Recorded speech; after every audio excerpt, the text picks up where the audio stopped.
Welcome back to Nioh. We did get a boat, Travis. I really wanted to show him climbing the side of the boat in the middle of the sea, like, ah!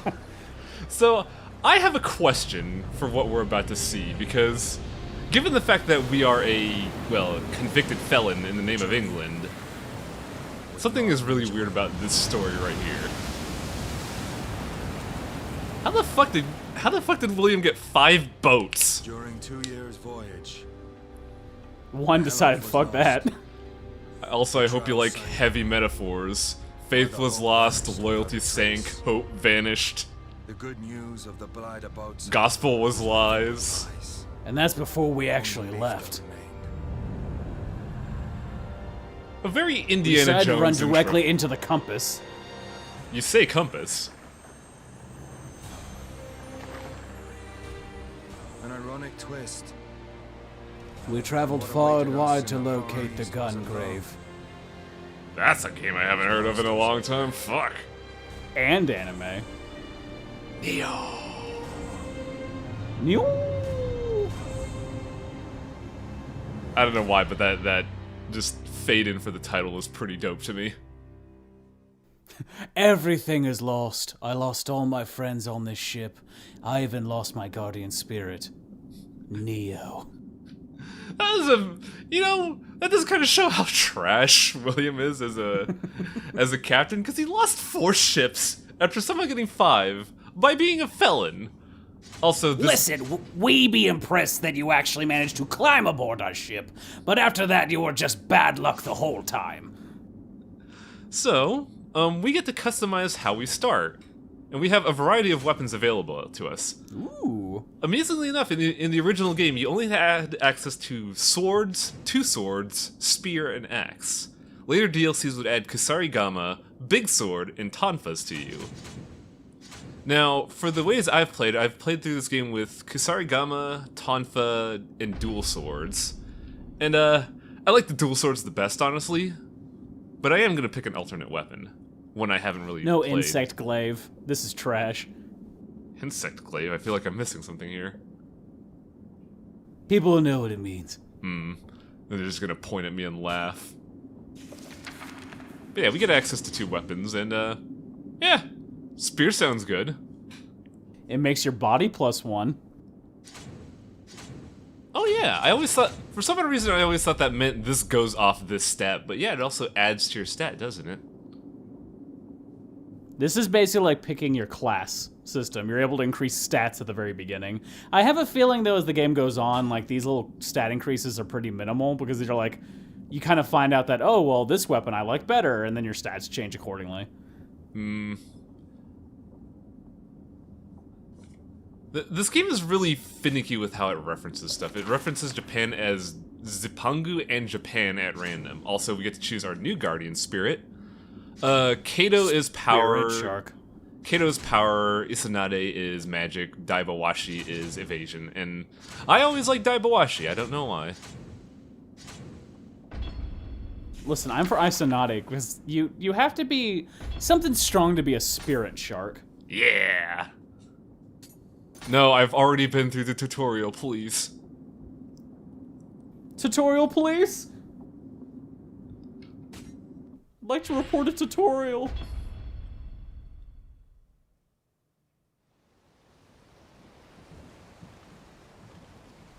It got so bad. He came there in 5 galleon ships, and when he got there, he had a raft. That's it. He lost his entire crew. Oh, they said he's a privateer. We didn't say he was a good one. I think they consist as awful. A corpse. Looks interesting. Welcome to the 1600s. Also, here's where I have to pause the game because I have, like, this was a single solid recording. There's no break in between the jailbreak and here, and that file was getting kind of big. But yeah, here's the For some reason, you decided to throw all your weapons and stuff into the ocean, I guess. Yeah, all that stuff gone. Well, we lost it when we got shot off a tower. But here's the big system of the game. You learn a lot of techniques through skill learning. When you level up, you'll get things like samurai points, ninja points, onmyo points, and you can learn those you can use those to learn new skills.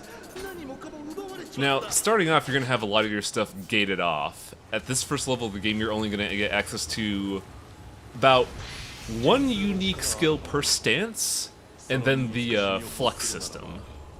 Now, if you remember from the past update, I mentioned that when I'm dashing, I do a unique little shadow dash. That is involved with the flux system. What that is when your stamina bar uses meter, you'll notice it goes red and then white for a bit. If you do either, well, right now we can only do it by guarding, or, yeah, we can only do it initially by guarding, but if you, do certain motions when your meter goes from red to fully white but not full, you do what's called a key burst. That allows you to get that stamina back instantly, allows you to purify the area of any evil, and you get various benefits. For example, later on across the dual swords tree, if you do key bursts perfectly, you get attack boosts.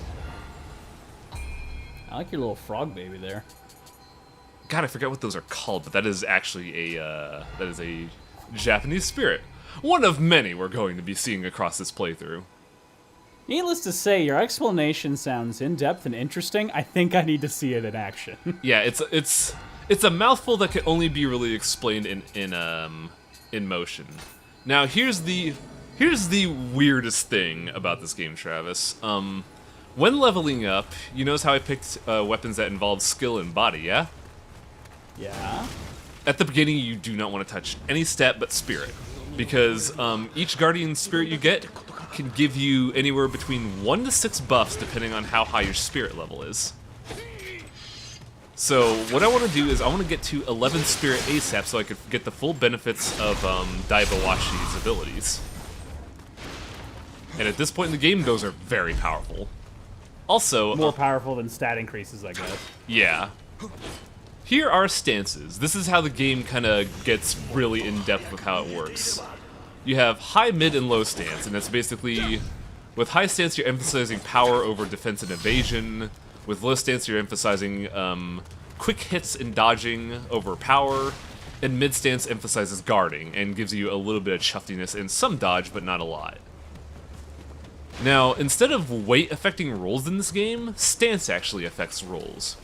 Your high stance only gives you fat rolls. Your low stance only gives you, like, the quick dashes. With mid stance, you get 2 quick dashes, then you fat roll. Personally, I'm going to be using mid stance throughout most of the game because I honestly prefer that. Because I've always been a fan of damage being your best defense. Like, what's the point of learning how to dodge or block if you just kill the enemy beforehand? However, high stance in this game, I don't like it a lot. The fact that your stance affects dodge speed is a little bit of hit and miss for me. Because that basically tells me that you could wield heavier weapons with slower swings, but have the same rate of dodge as a dual blade, which seems kind of weird. Mm-hmm. That's exactly what it is. Though, with low stance, if you have, like, say, an axe and you low stance, you're still doing not as much damage. Like, I would hazard to say low stance axe is about the same damage as mid stance twin blades. But that means your mid stance is doing like as much as a high stance twin blade.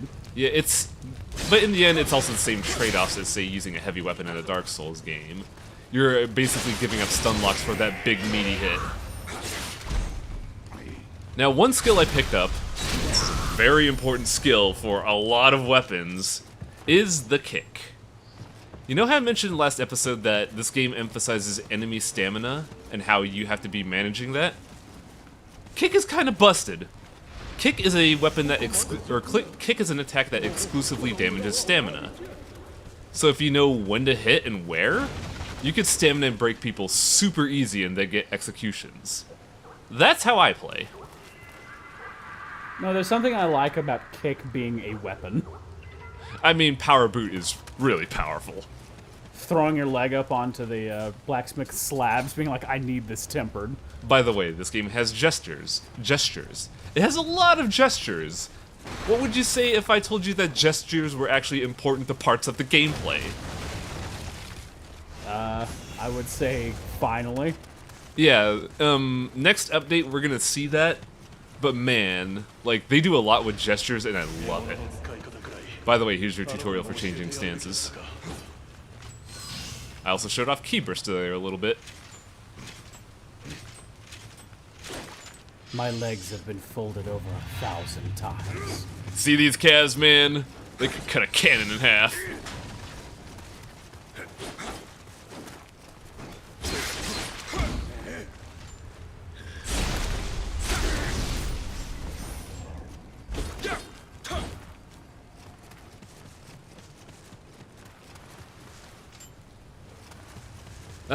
LP curse. Mine is always being interrupted. So did I miss any questions? I just said one of the spears looked absolutely ginormous. That spear, too. They are absolutely huge, or the people are really tiny. A lot of the spears in this game are modeled off of... Oh, I'm gonna get this wrong, but I believe it's called the Yari? Spears in Japan have always been silly because you have the Naginatas, which are just basically a katana on a long stick. Then you have, traditional spears. Then you have the Yari, which is like the peasant's weapon. It is meant to be long and simple to use because you're supposed to have like 50 Yari at once, just being a phalanx. Now, one good thing that this game does, and I'm really glad they do this, is that there are about... Every skill tree has 30% of skills that they share. A majority of them are the key burst system, however, stuff like kick is also shared. Also, each weapon has a unique kick.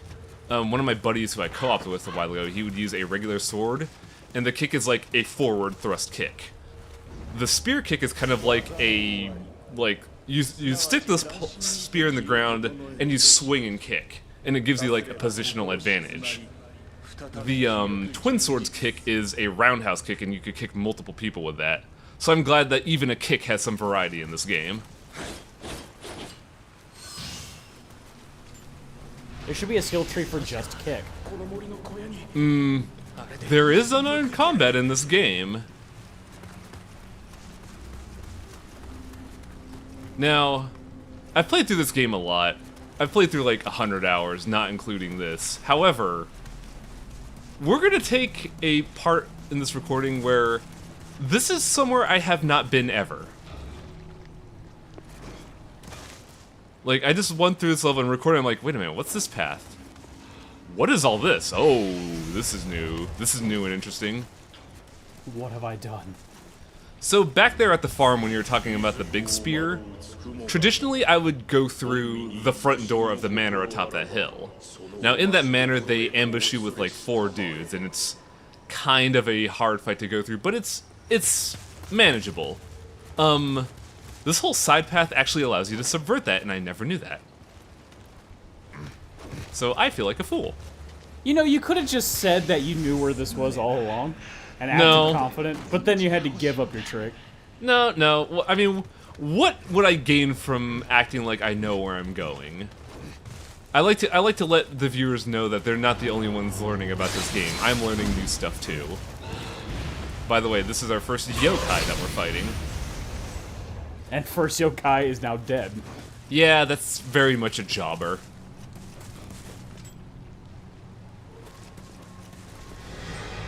These guys are actually kind of mean because they have command grabs. They can either poison you or just kind of dome you across the head with a rock. So it did, maybe I missed on the explanation, but it does feel weird for this man just to show up in this land and just start murdering everyone around him. There is actually no explanation until after this mission, but the summary is we landed in Japan at what we thought was a port town. Turns out that port town has been raided by pirates. Turns out the act of raiding pirates has caused enough negative energy for yokai to start appearing. And forgive me, viewer, if I don't know this per se, but one of the focal points here is, and I don't know where they say this, is that a foreign trade ship came here shipping Amrita, and that is the reason why William chose this specific town to dock in. After he went through destroying an entire galleon. 5 of them.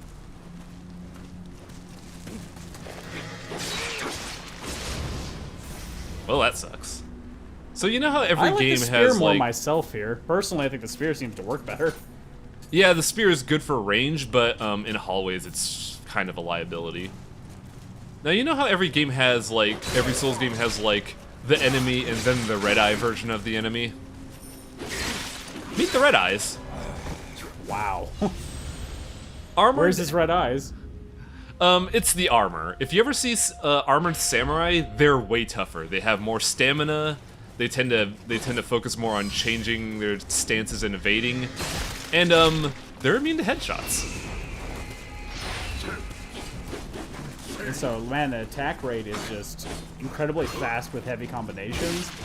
Also, I am kind of curious that is there a major reason why you would want to pick up your spirit again? Does that give you like points back that you spend, or? It is very much like a Souls game. Your spirit is basically your bloodstain. It holds your Amrita until you die again. Is it one of those things that it will disappear? If, say, you don't recover it and you die? Yeah, that is exactly what happens. Like you'll get your guardian spirit back, but all your Amrita gone.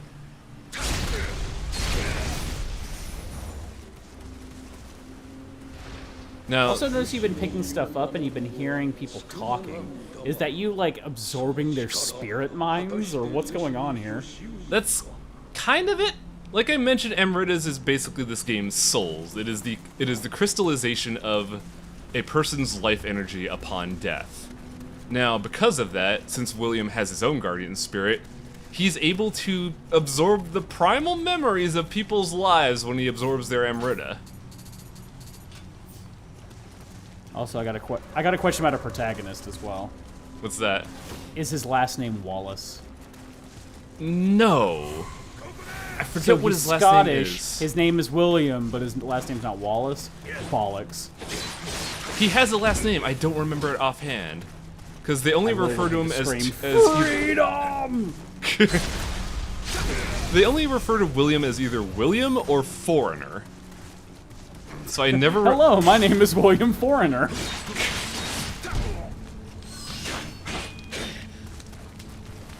Also, big question, and I always feel like it's a really big missed opportunity with this game.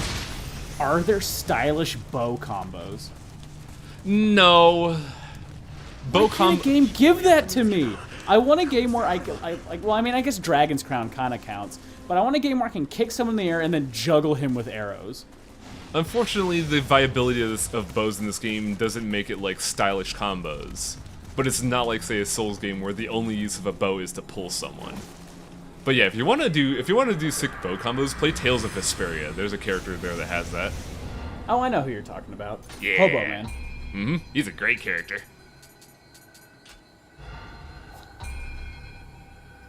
Remake of that's coming out soon. Yeah. Ish. A remake-ish. They basically added a new character, but yeah, it's coming to Steam. It's not a PS3 exclusive. Probably gonna buy it and play it again because that God, game I is hope great. it's not a PS3 exclusive. It used to be a PS3 exclusive for like the longest Yeah. time. Hi there. Hi! Oh, I'm dead. I love this little detail. You're gonna see that come into play on like the second part of this episode, but I love people just trying to not fall off a cliff and then falling off a cliff.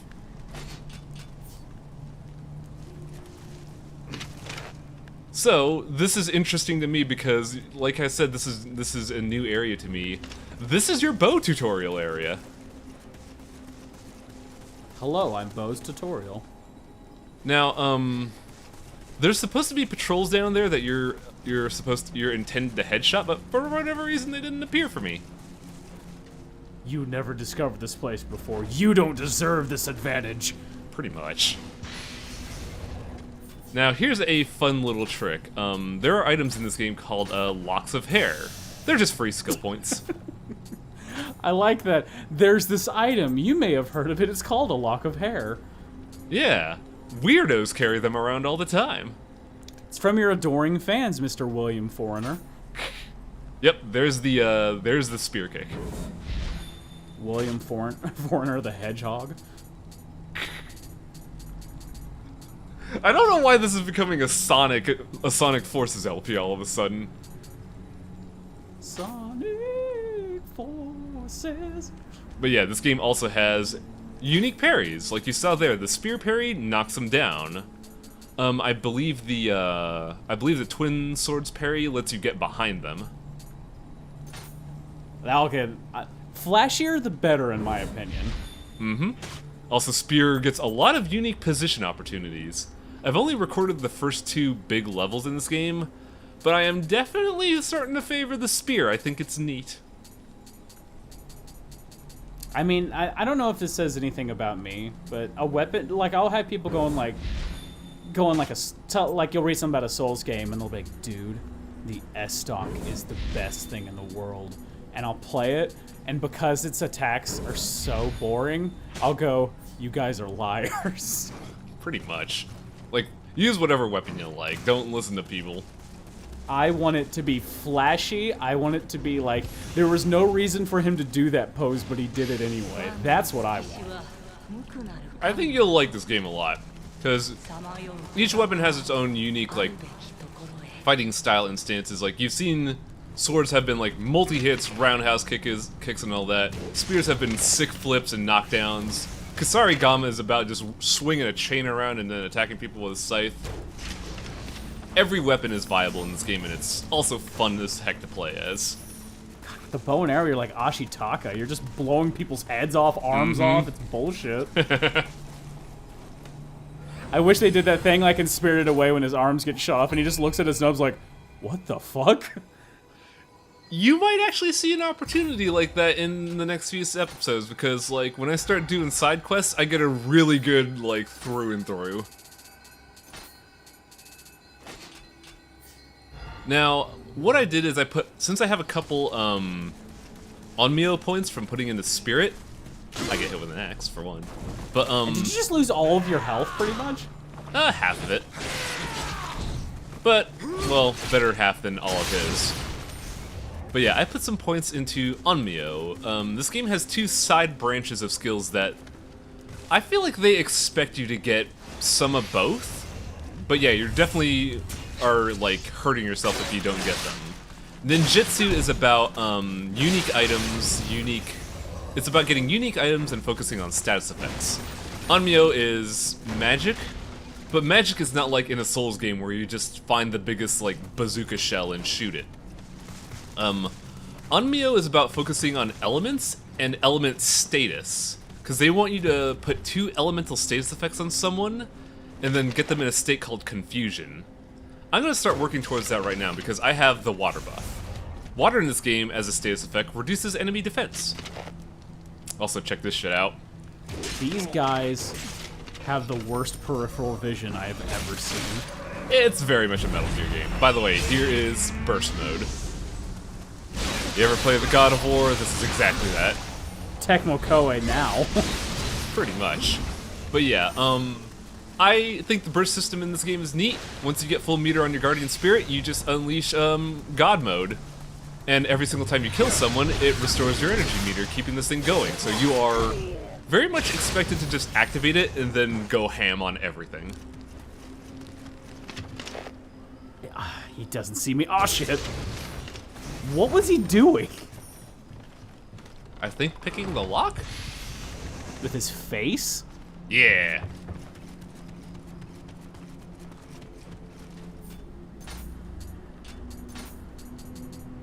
Before we go in here, let me eat this crystal. Hell yeah, because I'm trying to get burst mode again because I know what's coming.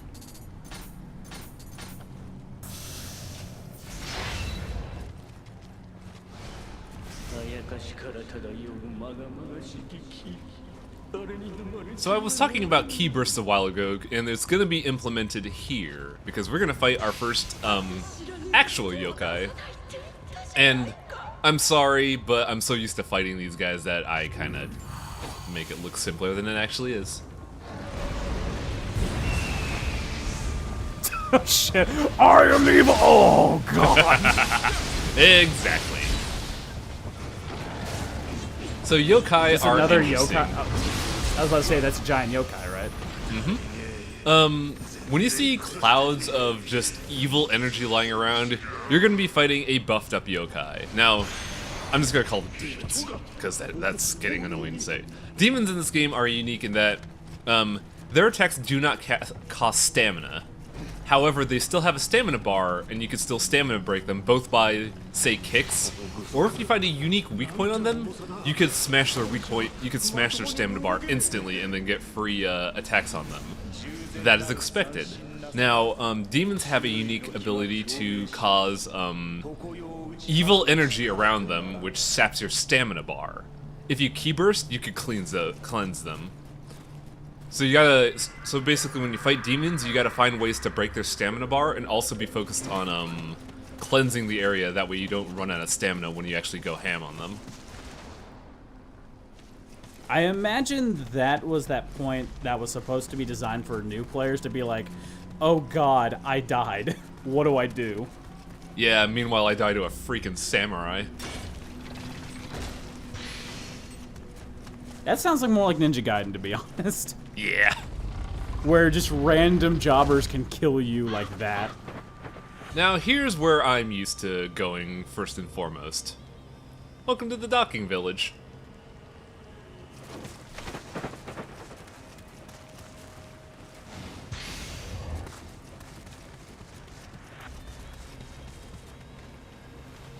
But yeah, this is a level where we're gonna see how this game acclimates you to other parts of its systems, but also there are some slight criticisms about this game's level design, and I feel like this is actually a fairly good example of that.